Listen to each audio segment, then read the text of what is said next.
My parents cruelly threw me out of the house when I was 8 years old, and I wandered through the night until my aunt discovered me and took me in. I will never forget that night when I was 8 years old and my parents yelled at me. When I tried to get back in, my mother became enraged and hit me so hard that I stumbled and fell onto the road. But what my father did next was even more shocking than I could have imagined. Hello, my name is Maya Anderson, and I am 23, but the story doesn't start today. 15 years ago, when I was 8 years old, I discovered that not all parents love their children equally. It was that night that I lost my family, the night I grew up in. My parents, Jonathan and Katherine Anderson, were well-known lawyers for their discipline, brilliance, and accomplishment in their world. They expected perfection in everything, especially from their children. My younger brother Adam was their pride and pleasure.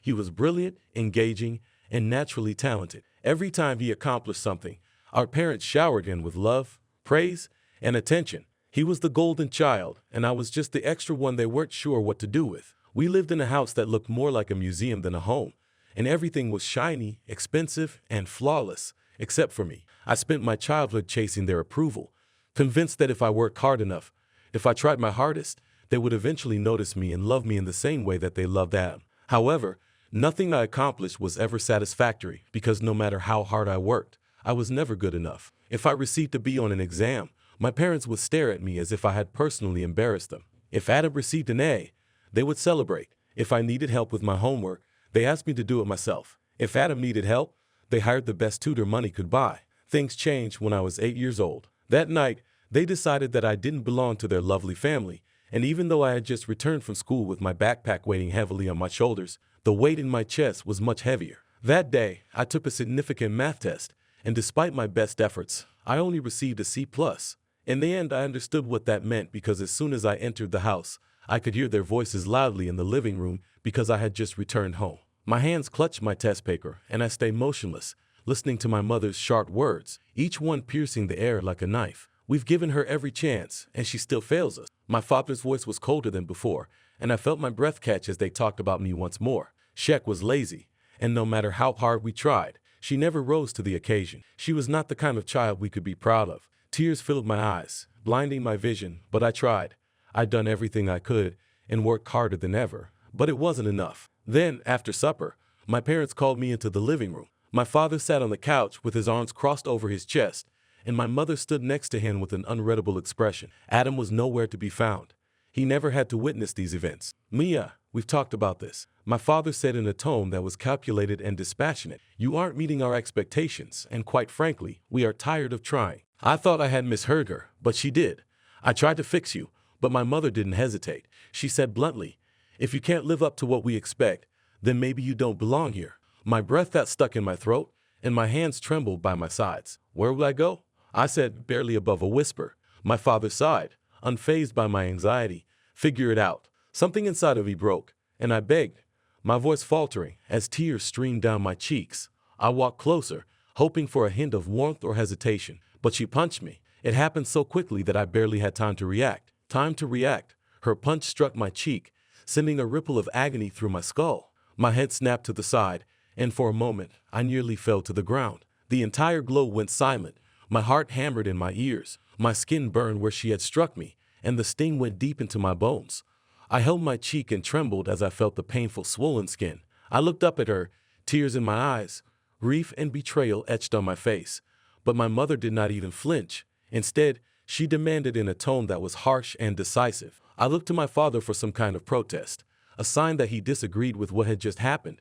But he didn't even look at me, and that was when I ceased to be their daughter. My mom had punched me, my father had let it happen, and now they're throwing me away as if I'm nothing. Tears clouded my vision, but I refused to cry in front of them because crying would not change anything, and begging would not make them love me. They had made up their minds without saying anything more. I turned and ran to my room, my hands shaking as I packed whatever clothes I could find, not knowing where I was going or what I was supposed to do, but knowing that I had to go. As I zipped up the suitcase, I stopped for a moment and glanced around my room, and the walls were blank except for a few old drawings from my childhood at my bed, which I had slept in for years, felt strange, and I realized that this house would never feel like home again. With my heart pounding, I grabbed my backpack strap and made my way to the front door. My mother was standing in the hallway, arms crossed, staring at me with cold disdain, while my father was in his usual chair, reading a newspaper as if nothing had happened, and Adam was still missing. I swallowed the lump in my throat for one last chance.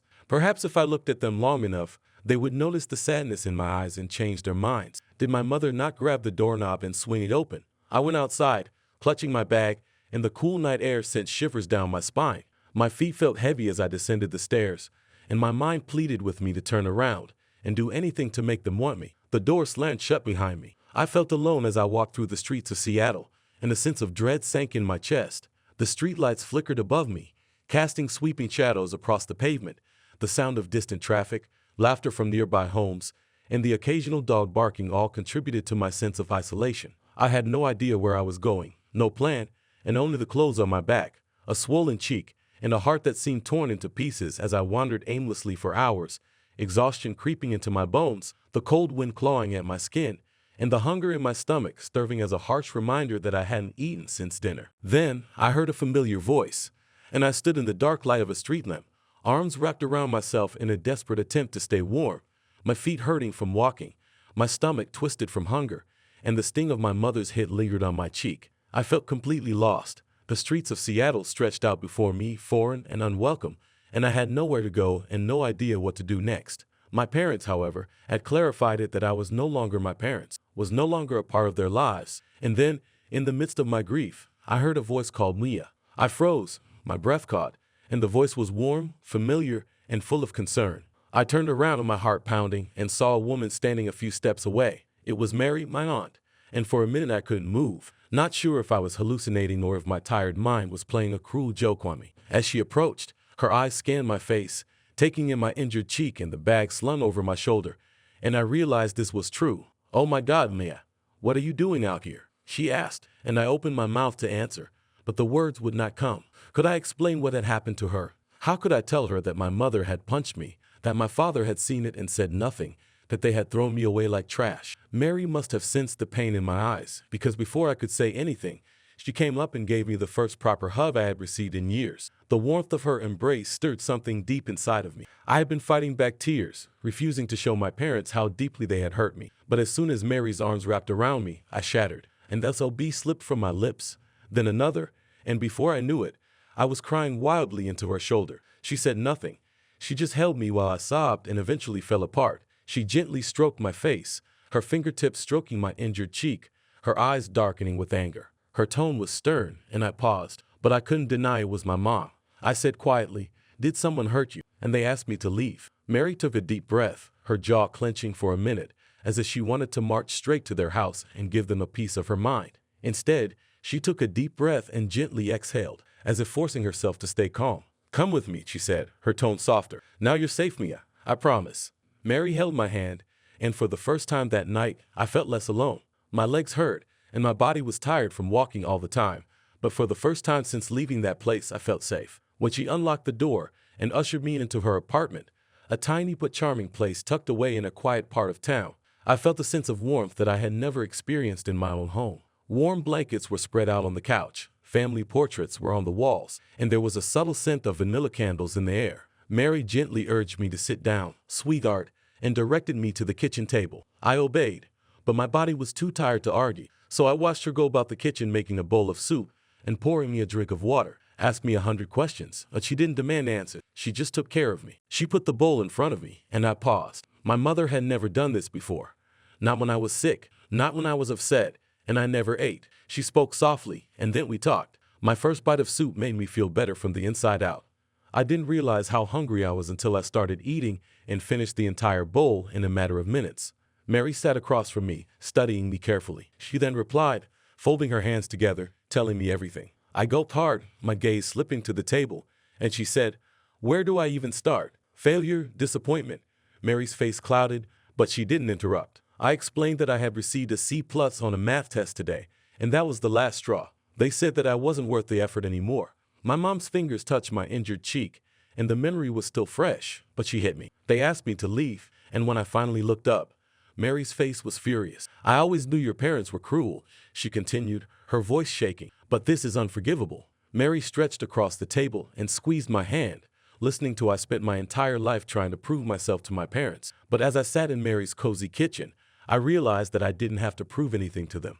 They had already made their decision, and now I'll make mine. I was not going back that night, and for the first time in a long time, I slept soundly. There were no quiet arguments outside my door, and there wasn't a heavy feeling of failure pressing down on my chest. Mary's corridor light cast a lovely glow into the guest room, and a blanket pulled over me provided warmth. Mary gave me scrambled eggs and toast for breakfast the following morning. It was unusual to have someone care about me without expecting perfection in return. As I ate, she sat across from me drinking her coffee and said, "You can stay here for as long as you need." I hesitated, a tinge of doubt creeping in. I would rather not be a burden. Mary scoffed and shook her head, releasing years of self-doubt. I had long felt that I was unwanted and unworthy, but maybe the problem wasn't me. Perhaps it was them.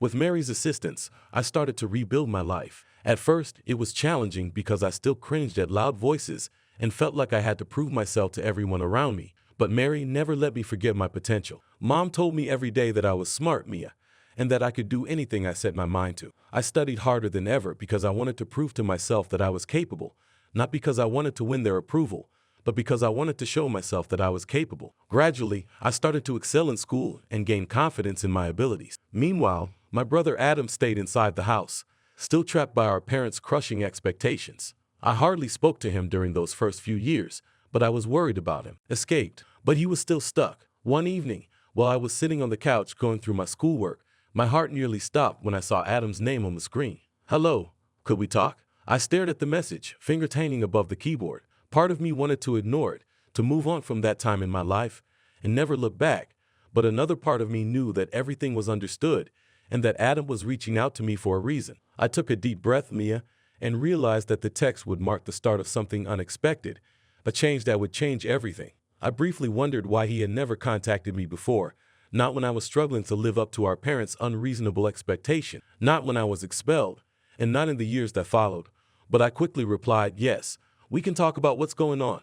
His response almost immediately followed, "Adam, can we meet? I just need to get out of here for a while." I could sense the desperation in his words. He wasn't the golden boy, the favorite child who always got his way, but something had changed. An hour later, I met him in a quiet coffee shop close to Mary's apartment, and when I saw him, I knew something was amiss. He slouched and tapped his fingers nervously on the table. He looked up as I sat down, his face hesitant and almost regretful. "Eh?" I nodded and kept my voice neutral. Finally, Adam moaned and scratched his temples, saying, "Mom and Dad are suffocating." He said, "They won't let me do anything that doesn't fit their idea of success." I told them I wanted to go to a performing arts school, and they lost it, saying that I was wasting my potential. I scowled. "What do you mean?" He said, "I thought you wanted to follow in your footsteps. Law school, corporate success." Adam gave a hollow laugh, which was what they wanted, not me for the first time. Looked at him not as the sibling I hated for being the favorite, but as someone who had been trapped like me. He may not have been expelled like me, but he had been just as confined and crushed by expectation. "I can't do this anymore, Maya," he said in a raspy voice.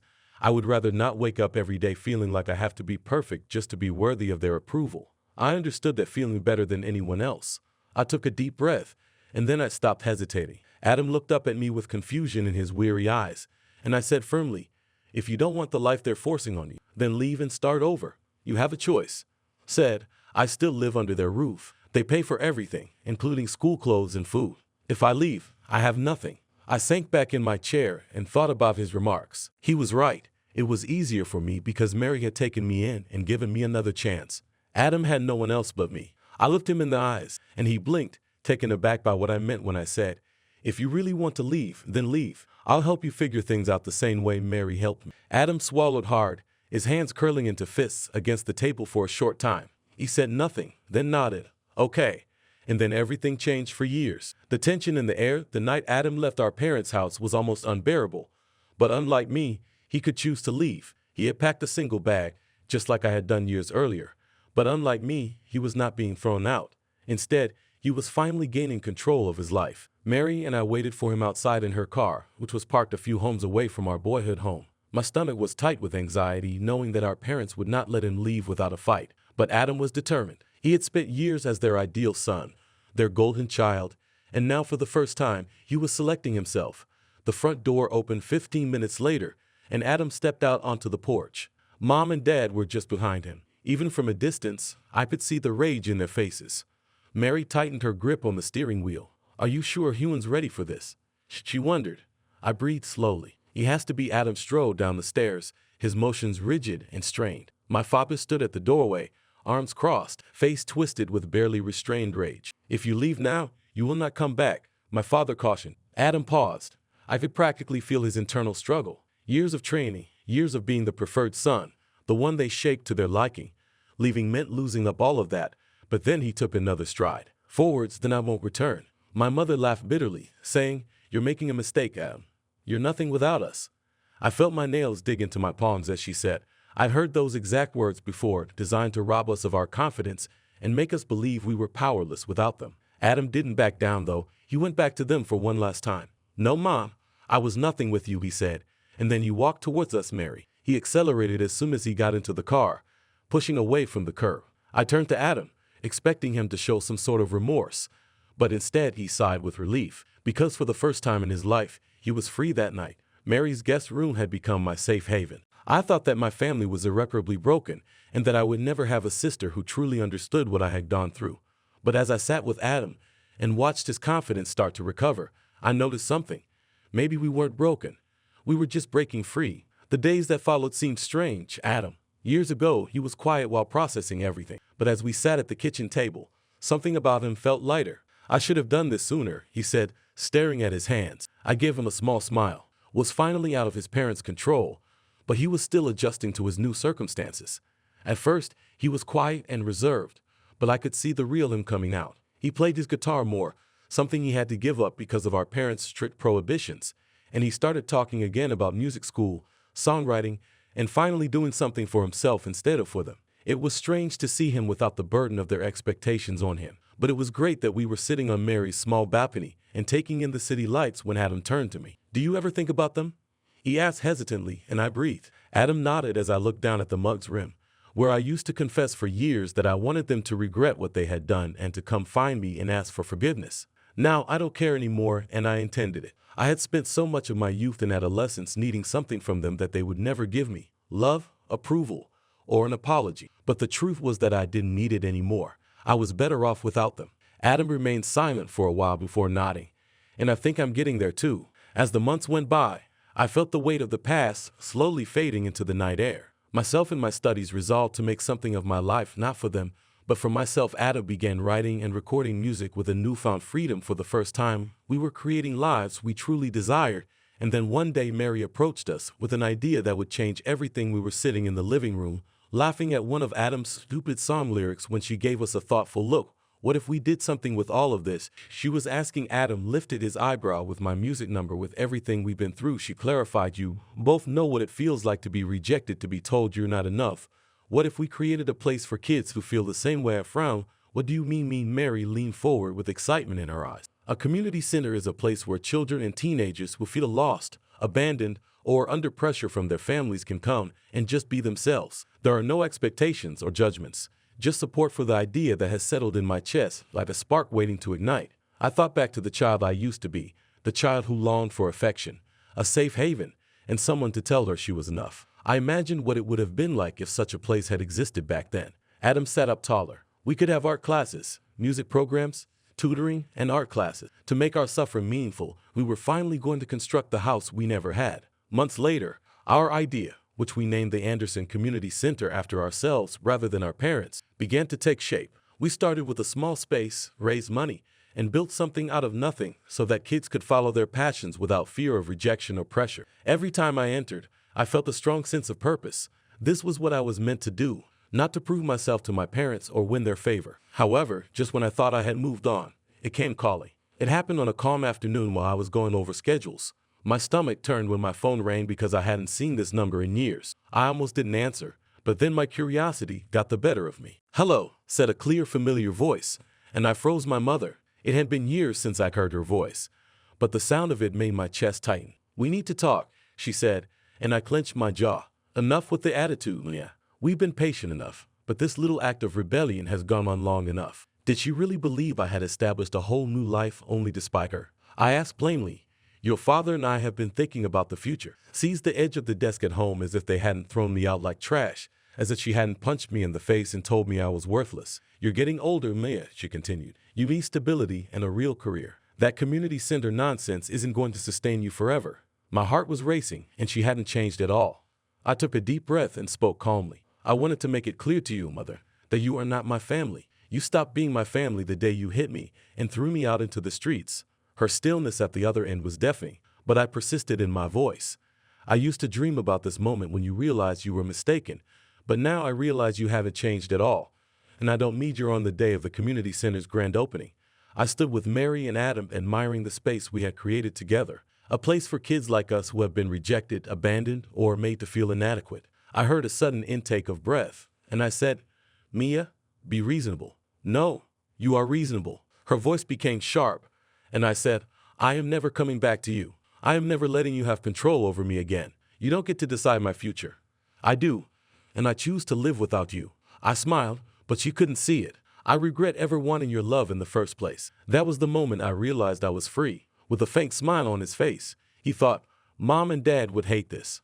I laughed, and Mary put her arms around us both. 'You two have done something amazing. I hope you know that I looked around at the kids going through the doors, kids who would never have to feel as alone as we did. I didn't need my parents' love or their approval. I had something better. A family chose me. I built a life for myself. And for the first time in my life, I was precisely where I was meant to be.' Thank you for watching. And if you haven't already, please subscribe. Taking place all around you.